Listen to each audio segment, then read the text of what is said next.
Bapamu mengetahui apa yang kamu perlukan sebelum kamu minta kepadanya. Saudara-saudara, rekan-rekan umat Allah yang terkasih dalam Tuhan. Dalam hidup ini kita memiliki banyak kebutuhan. Dan untuk memenuhi kebutuhan itu, kita bekerja keras.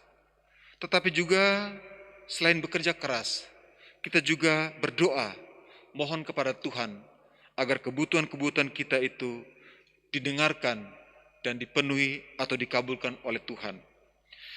Kita berdoa, mohon kesehatan, mohon keberhasilan, keselamatan dalam perjalanan, terhindar dari bencana dan lain sebagainya, seperti yang ada dalam intensi-intensi kita pada pagi ini. Kita yakin bahwa Allah mendengarkan doa-doa kita, dan sebagai tanggapannya, Allah memberikan apa yang kita butuhkan, apa yang kita sampaikan kepadanya. Bahkan Allah memberikan yang terbaik bagi kita, karena kita yakin bahwa Allah mengenal dan mengasihi kita. Dalam Injil hari ini, Yesus mengajarkan kita doa Bapa kami. Tetapi benarkah alasan utama Yesus mengajarkan doa agar semua kebutuhan kita didengar dan dipenuhi oleh Tuhan? Sebagai orang Katolik, kita tahu dan sadar bahwa doa yang benar adalah selain datang dari ketulusan dan kerendahan hati, tetapi terutama datang dari iman kita kepada Allah. Kita percaya bahwa Tuhan mengetahui apa yang menjadi kebutuhan kita.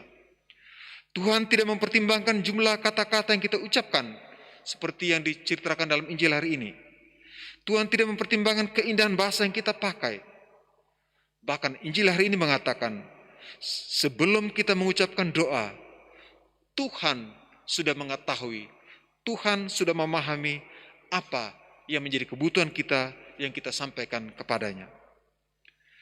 Saudara-saudara yang terkasih dalam Tuhan, jika demikian, mengapa kita harus berdoa kalau Tuhan sudah tahu segalanya, bahkan segala yang kita perlukan? Apakah tujuan utama kita berdoa hanya untuk mendapatkan segala sesuatu dari Allah, sekedar supaya kebutuhan kita, doa kita dikabulkan oleh Tuhan? Seorang penulis rohani mengatakan, Allah sebenarnya dapat saja memberikan apa yang kita butuhkan tanpa kita berdoa. Tetapi Allah mengajarkan dan meminta kita berdoa kepadanya, karena Allah ingin agar kita datang kepadanya. Ini yang penting. Kita berdoa tidak sekedar supaya kita menyampaikan kebutuhan-kebutuhan kita dan Allah memenuhi kebutuhan kita, tetapi sebenarnya Allah menghendaki dalam doa itu kita datang kepadanya, kita bersekutu dengannya, kita bersatu dengannya, kita mendengarkan dia. Dia menginginkan komunikasi dan persatu dengan kita. Yesus mengajarkan doa Bapa kami kepada kita bukan untuk membuat kita duduk dan meminta dan menunggu doa kita dikabulkan. Yesus ingin agar kita mengenal Bapa dan sujud menyembah Dia sebagai Bapa dan Abah kita. Doa adalah salah satu cara yang dipakai Tuhan untuk menyampaikan tujuan itu.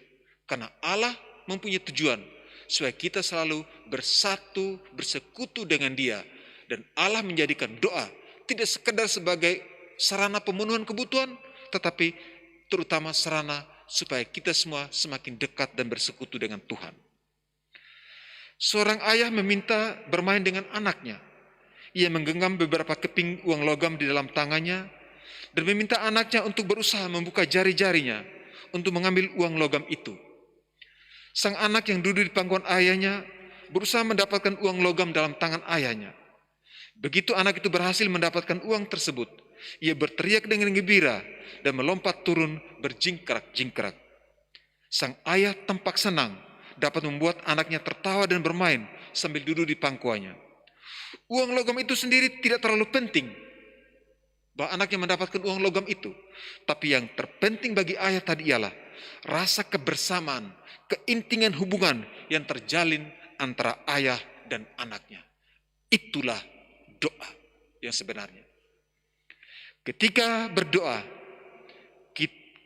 setiap kali kita berdoa, seringkali tanpa sadar atau dengan sadar pun, pusat perhatian kita tertuju kepada hadiah atau berkat yang ada dalam tangan Tuhan, tetapi mengabaikan tangan yang memberi berkat itu sendiri.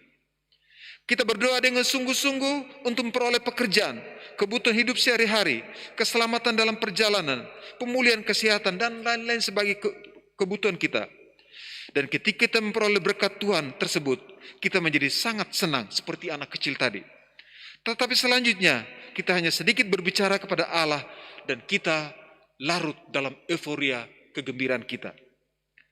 Jika kita hanya mengejar pemenuhan kebutuhan, maka itu berarti tangan Tuhan hanya ada untuk melayani kita.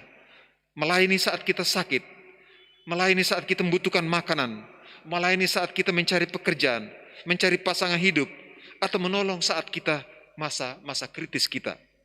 Setelah segala kebutuhan itu terpenuhi, tangan Tuhan itu sendiri tidak artinya bagi kita. Saudara-saudara yang terkasih, tanpa sadar dalam doa kita, kita hanya menempatkan Tuhan sebagai objek yang memenuhi kebutuhan kita.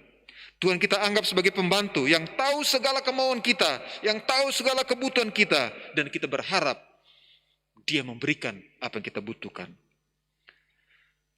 Injil hari ini menyadarkan kita semua bahwa doa kita adalah saat kita untuk bersatu dengan Allah, saat kita untuk lebih dekat dengan Allah.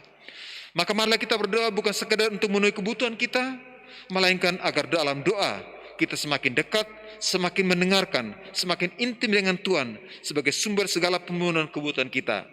Dan semoga doa-doa yang kita panjatkan baik secara pribadi maupun secara bersama-sama di keluarga dan dalam perayaan Ekaristi ini justru semakin membuat kita beriman dan dekat pada Tuhan.